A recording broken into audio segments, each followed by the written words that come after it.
Hello viewers, welcome to IT System Admin and Information Technology Learning tutorial channel for you. Today in this tutorial I am going to show you how to delete a space from Google Chat. Sometimes it becomes very important for you, so don't forget to watch full video. To delete a space from Google Chat, go to your Google Chrome browser and click on Google Apps icon on upper right corner. Then click on Chat.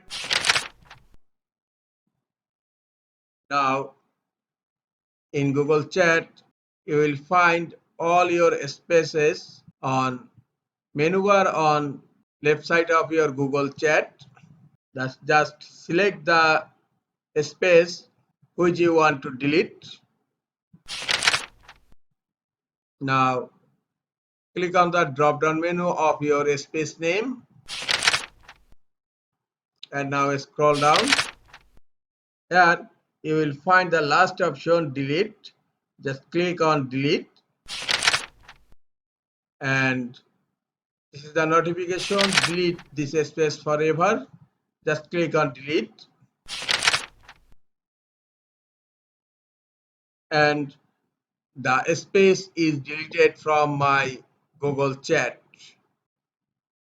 This is all for today. Hope this tutorial is helpful for you. Keep watching for next tutorial. Thank you very much.